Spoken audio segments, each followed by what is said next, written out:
It happened quietly. No big announcement, no headlines, just a handshake behind closed doors. But that single moment may have changed everything. China has accepted an offer from Thailand, and that one move could shift power across all of Southeast Asia. This isn't just politics. This is a smart, serious plan. A strategy. And if it works, it could push out decades of Western influence and bring Southeast Asia closer to China than ever before. Let's talk about Thailand. Most people think of it as a tourist paradise. Beautiful beaches, tasty food, temples, and friendly people. But underneath all that is something much more important. Thailand sits right in the center of Southeast Asia. It connects countries to the north with the countries down south, and it has access to the sea, right near key shipping routes that carry trillions of dollars of goods around the world. In short, Thailand's location makes it very powerful. For a long time, Thailand has tried to stay neutral. It worked closely with the United States, especially on military matters. But at the same time, it was also friendly with its neighbors in Asia. Now things are changing. Thailand is starting to lean more toward China. The deal with China isn't fully public, but here's what we know. One big part of it is Thailand's Eastern Economic Corridor, or EEC. This is a large zone on the east coast with ports, factories, and new tech centers. It's already a major economic area, but with China involved, it could become a lot more important. China would invest in the EEC, help build new infrastructure, and in return, gain a strong foothold in Thailand. This would give China direct access to the Gulf of Thailand, and that's a big deal. Why? Because it gives China a way to ship goods without going through the South China Sea, which is often tense and watched by the US Navy. But the deal doesn't stop at trade. It also includes digital technology, things like AI, cloud services, and internet infrastructure. China and Thailand may also work together on military training, letting Chinese ships dock at Thai ports, and sharing military knowledge. One of the biggest pieces of the plan is a high-speed railway that connects Bangkok to Kunming in southern China. This railway will pass through Laos and link directly into China's massive rail system. It's more than just a train. It's a fast and secure land route for trade, giving China another option besides the sea. And this is key. By using this train route, China can avoid risky sea zones and get its products to Southeast Asia quickly and safely. For Thailand, it means more business, more investment, and a stronger economy. But it also means getting closer to China, and maybe farther from old allies like the United States. So why did China say yes? Because this deal fits perfectly with what China wants. More control, more trade, and less risk. China wants to grow its influence without having to fight for it. And Thailand is a perfect partner, stable, central, and open to cooperation. This deal gives China something it's been working toward for years. A safe, reliable way to move goods and power across Southeast Asia without needing to go through dangerous waters or face pressure from Western navies. The train line is the symbol of this whole shift. It's not just tracks and trains. It's a new path for money, goods, and influence. It's China planting its flag in the heart of Southeast Asia. Not with soldiers, but with steel, railways, and smart deals. For Thailand, this could be a big win. More money, more growth, more importance in the region. But it also means choosing sides, slowly, quietly, but surely. And for the rest of the world, this deal is a wake-up call. While attention is on big global events, China and Thailand are quietly building something big. A new path, a new alliance, a new balance of power. It didn't make headlines when it happened, but soon the whole world may feel its impact. Steel rails now stretch across Southeast Asia, not merely as infrastructure, but as symbols of China's expanding reach. These tracks carry more than cargo. They channel influence, reshape trade corridors, and signal a profound transformation of regional geopolitics. Thailand, once the quintessential balancer between East and West, appears to be stepping off the tightrope. For decades, Bangkok mastered the art of strategic ambiguity, carefully navigating between competing superpowers. It reaped the benefits of Western partnerships while simultaneously engaging with rising Eastern giants. But as the global landscape shifts, that equilibrium is growing harder to maintain. Western investments, while steady, have plateaued.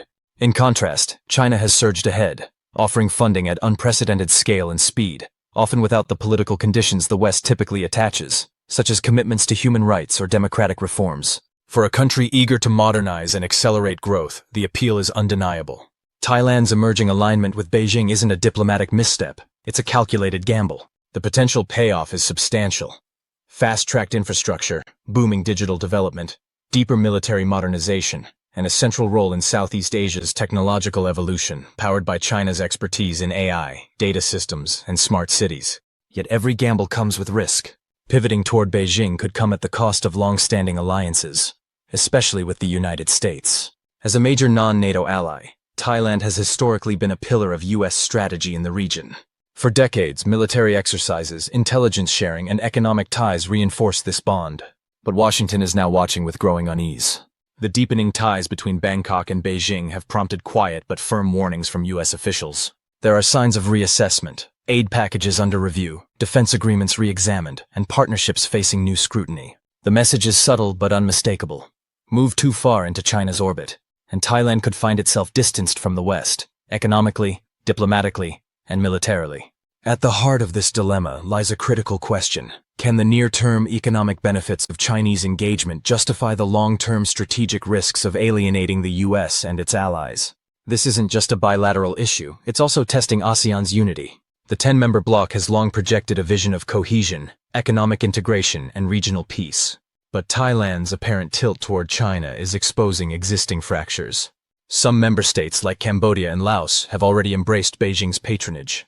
Others, such as Vietnam and the Philippines, remain deeply cautious, driven by maritime disputes and concerns about regional autonomy.